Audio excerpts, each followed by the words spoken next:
In the early 1700s, England and France are fighting each other.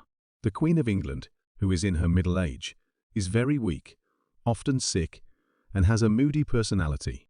However, she relies heavily on Sarah, her childhood friend and advisor. Sarah is calm and smart, and she assists the Queen in making important choices during the war. Meanwhile, Sarah's cousin Abigail arrives at the grand mansion in a carriage. Unfortunately, during her journey, another rider pushes her out, causing her to fall into a dirty mess. When Abigail finally enters the castle, the maids play a mean prank on her and send her to meet Sarah while smelling awful. Abigail's father has fallen from grace and is facing tough times. Abigail is desperate to find work, but Sarah is unsympathetic and gives her a job downstairs, sharing a room with the other maids. Sadly, the other maids mistreat Abigail and play cruel tricks on her.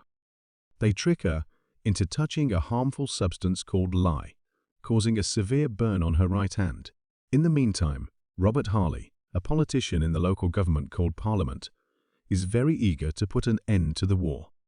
However, Sidney Godolphin disagrees with him and argues the opposite to the Queen. Godolphin insists that the fight should continue. Sarah, who has the most influence over Queen Anne and her decisions, manages to persuade Anne to increase the tax on the citizens, doubling it in order to fund the next stage of the war. This greatly angers Harley. One night, Queen Anne has a terrible gout attack and screams in pain. Abigail stays with Sarah to help the Queen while the other maids leave. Nothing seems to work with the Queen. Then Abigail decides to take action and steals a horse to gather herbs from the forest. While collecting the herbs, she notices a man named Samuel Masham watching her. She quickly returns to the palace on the horse. Abigail confidently enters the Queen's chamber and applies the herbs, but Sarah reminds her of the protocol. Sarah calls a footman to bring birch twigs for Abigail. Surprisingly, the remedy works and Sarah stops the beating after a few strokes. Impressed, Sarah promotes Abigail to be her assistant and gives her a separate room. Abigail reveals her past to Sarah, explaining how her father lost her in a bet, but she convinced the man otherwise. Abigail seizes an opportunity to gain recognition from Queen Anne by purposefully coughing loudly in front of her. She takes care to explain that she caught a cold while picking healing herbs for the Queen. Sarah, overhearing this interaction, approaches Abigail and asks her to shoot something together. John, Sarah's husband, departs to take charge of the ongoing battle in the war. Sarah is concerned, but she remains determined.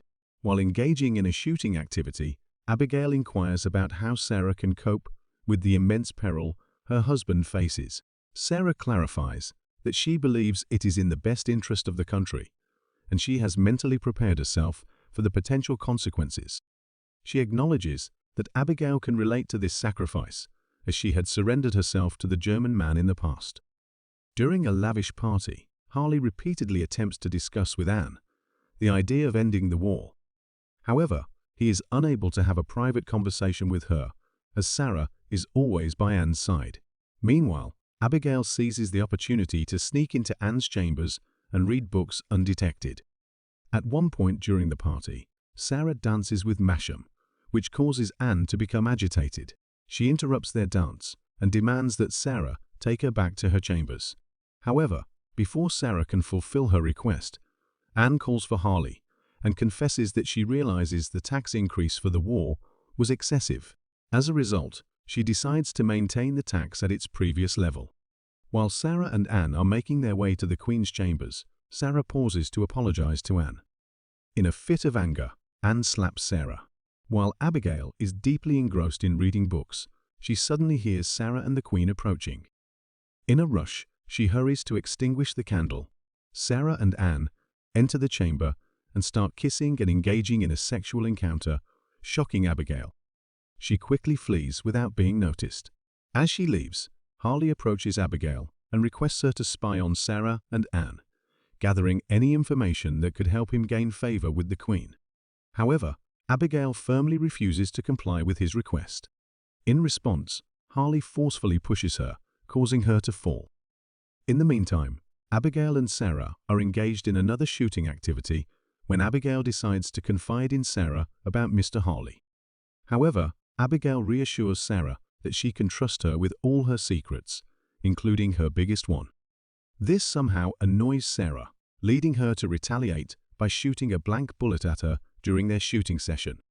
Sarah becomes occupied with important state affairs and decision-making, so she assigns Abigail the task of socializing with Anne and keeping an eye on her. Initially, Anne shows little interest in Abigail's presence. However, Abigail manages to create a connection by inquiring about Anne's rabbits. Anne reveals that she has 17 rabbits.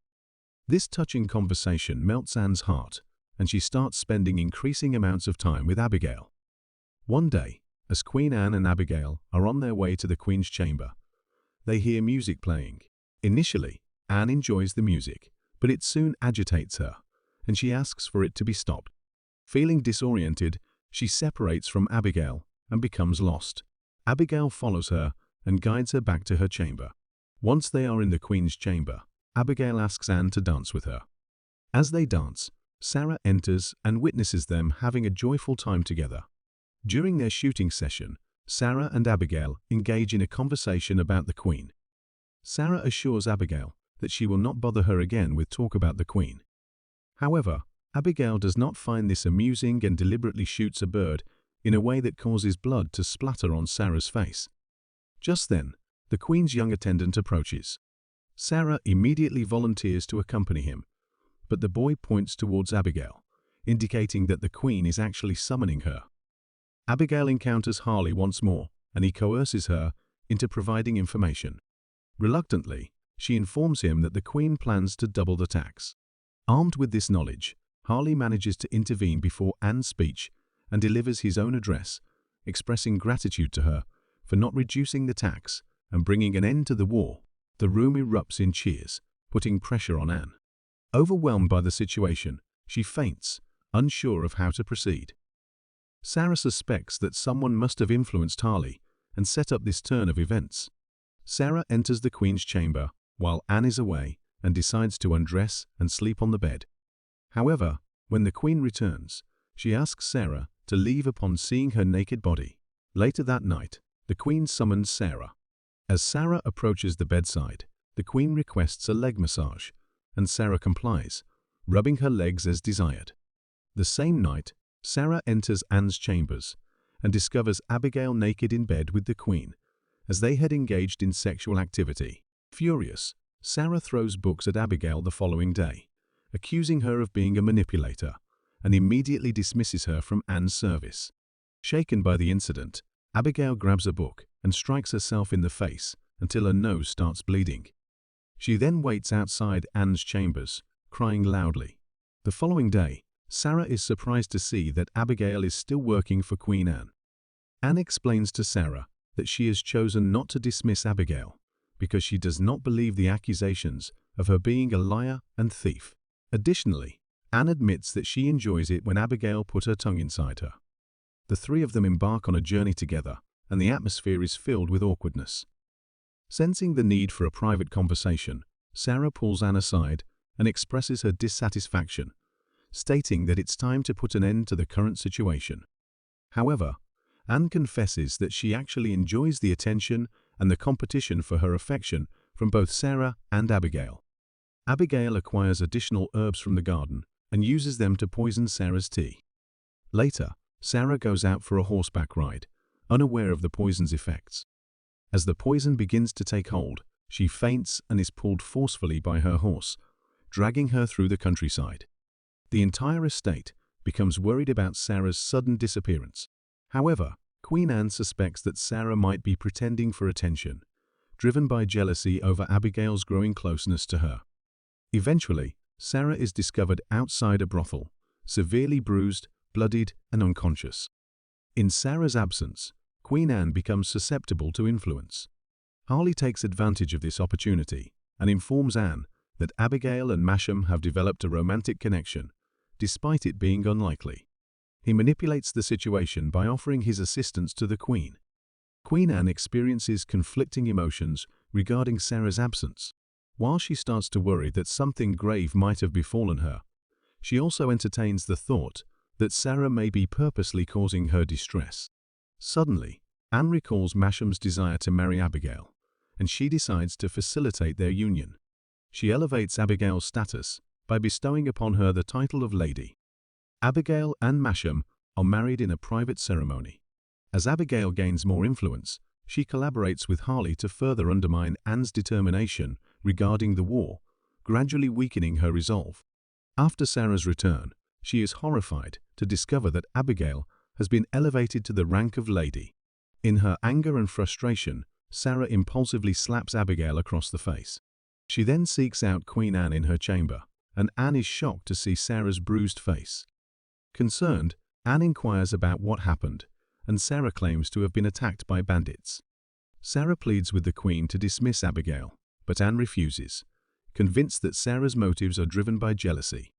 The night concludes with Anne pushing Sarah off the bed, frightened by her appearance. Sarah retreats to her own chambers, where she stumbles upon old letters from Queen Anne.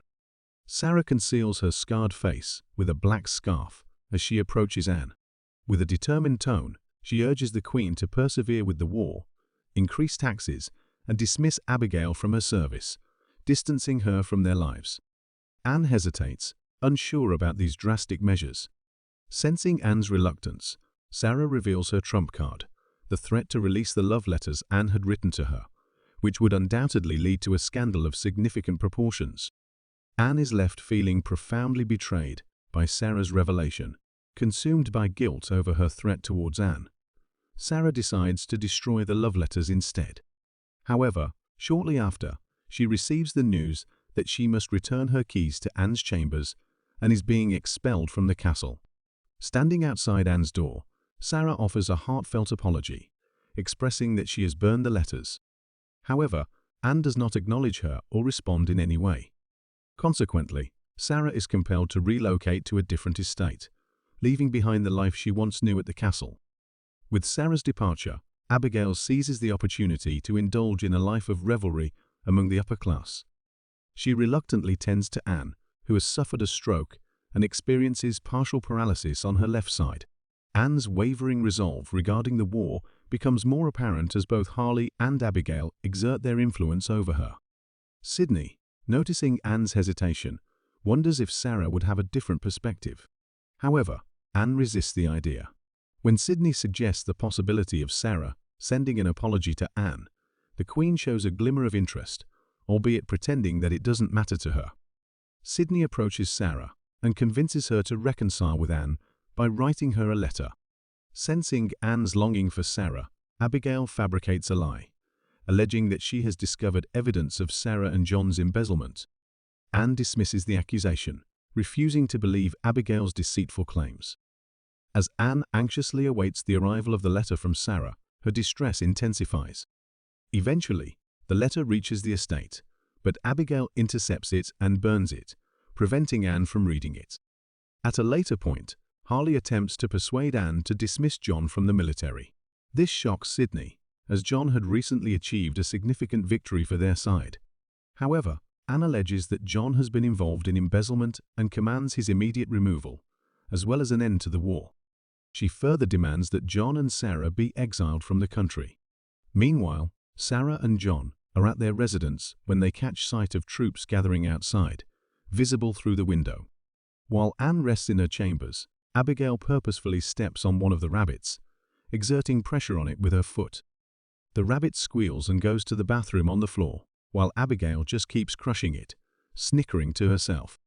But the helpless animal's cries draw Anne's attention, and finally, Anne truly sees her friend for the monster she is. The Queen beckons Abigail to massage her agonizing legs, as she has done many times before, but this time it's different. What is an always sensual and often erotic act has become something dark and miserable, a grim power play. Anne juts her fingers into Abigail's hair and pulls, pushing her head down in an act of dominance and punishment. And as Abigail sits there, with a grimace plastered across her face, an image of the rabbit starts to take over the frame.